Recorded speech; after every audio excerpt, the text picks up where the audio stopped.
Hello, Taurus, Sun, Moon, Rising, and Venus signs. Kamusta kayo? Sana po'y nasa mabuti kayong kalagayan. Welcome back po sa Star Tarot. At kung bago kayo dito, welcome din po kayo. Please subscribe, like, share my videos, and leave me a comment po kung naka-resonate kayo. Thank you. So, tignan natin kung ano ang mga messages ni Taurus.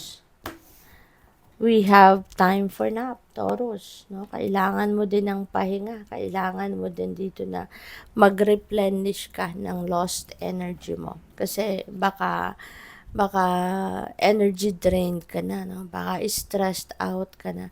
So it's time for you to take a nap. It's time for you to go to sleep, 'di ba? To go to bed.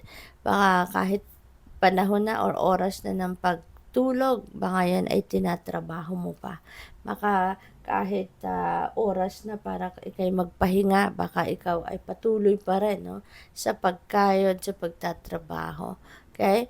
Kaya paalala ito sa inyo, it's time for nap. No? Ibigay mo naman sa sarili mo ang pagpapahinga, ibigay mo naman sa sarili mo ang kahit konting panahon, no, na makatulog ka. Ay importante sa katawan ang tulog, no? Just a reminder para sa iyo. Ang tulog, no, during sleep, diyan nagre-replenish ang katawan natin. During sleep, diyan bumabawi, no, ang katawan natin doon sa stress, sa pagod, sa lahat, no, ng stress na naranasan ng katawan natin. At hindi pwedeng nagpapatong-patong or nagpa-pile up lang, no, yung ating stress, at hindi natin nire-replenish ang lakas natin. Alright? Kasi in the end, tayo din ang mahihirapan. In the end, tayo lang din ang magsasuffer.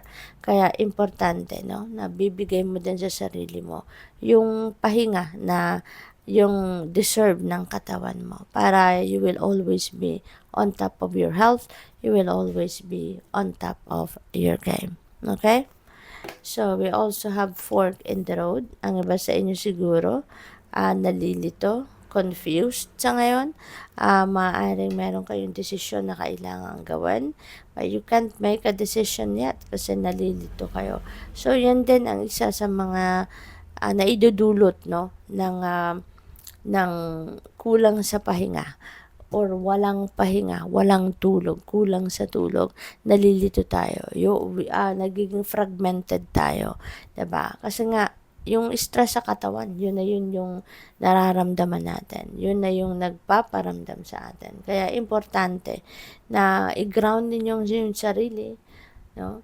Bumalik kayo sa sentro, bumalik kayo sa focus. Magagawa mo lang yan if you are rested, 'di ba? If you are rested, if you are nakapagpahinga, 'di ba? Wala kang iniindang sama, ano tawag dito, yung sakit sa katawan, yung mga ganon. Makakatulong yan na kayo ay makapag-concentrate, makatulong yan na kayo ay makapag-isip ng maayos. Okay? So, what else? We have new life. Wow. So, there is a new beginning energy. Merong bagong buhay na naghihintay sa iyo, Toro, sa kung ano man area of life ito. Maaari, no, na meron kang babaguhin dito. Kasi kapag merong binabago, for sure, merong tinatapos ka, merong tinatanggal ka sa buhay mo, and you are embracing something new. So, ito yon, you are embracing new life. So, ibig sabihin dito na meron kang sinarang chapter sa buhay mo. That's why you are embracing a new beginning. So, kung ano man yan, kayo lang ang tanging nakakaalam. No? Kung ano parte ng buhay mo ang magkakaroon ng changes dito. Kayo lang ang tanging nakakaalam kung ano yung gagawin ninyo rito pagbabago. Okay? So, tignan natin kung ano pa yung mga kaganapan for Taurus. And maraming salamat muna for subscribing to my channel. And if you haven't subscribed yet, subscribe na po kayo. And also, please click the join button po sa baba ng video kung gusto ninyong mag-join sa membership.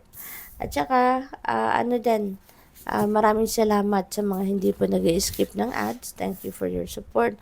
And maraming salamat din sa mga cross-watchers natin dito. You are welcome sa ating channel. So, we have a tall tale. So, Taurus, be careful, be careful with your with the information na maaaring nare-receive ninyo from other people. Kasi maaari na there is someone dito na nagsisinungaling sa inyo. Baka mayroon ditong taong gumagawa ng kwento behind you, 'di ba?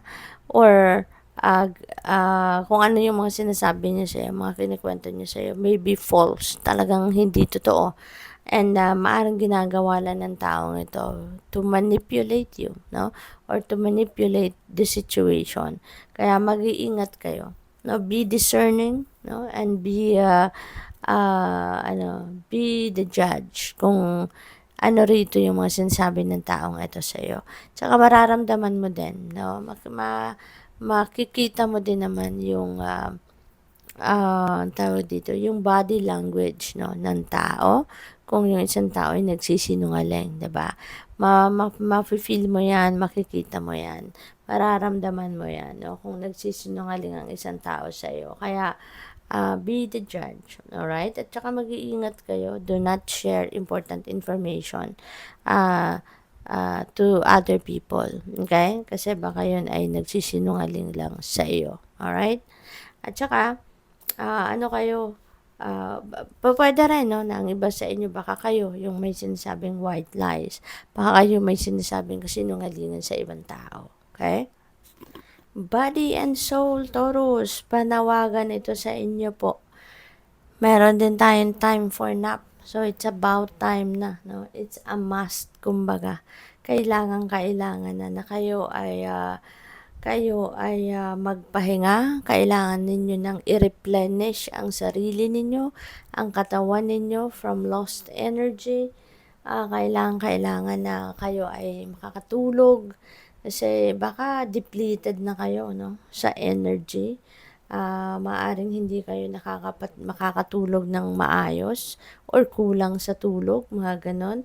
So, always remember po na malaking role ng tulog sa katawan natin. During sleep, that's when our body repairs. Kaya, importante na ibibigay natin yan sa katawan natin, Feed yourself, with nutritious food, yung ganon. Kasi baka sobrang hindi nyo na naaasikaso ang inyong pangangatawan. Okay?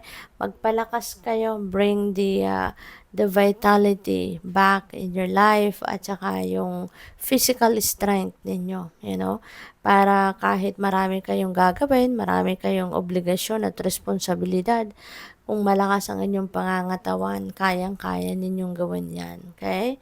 You have nothing to worry about. At saka we have Grand Symphony. Wow. So, baka meron ditong celebration, Maaaring merong celebration dito happening sa pamilya or meron kayong a-attendan na okasyon, mga ganon. So, have fun and enjoy. Good luck po. Thank you for watching. Love and light. Namaste.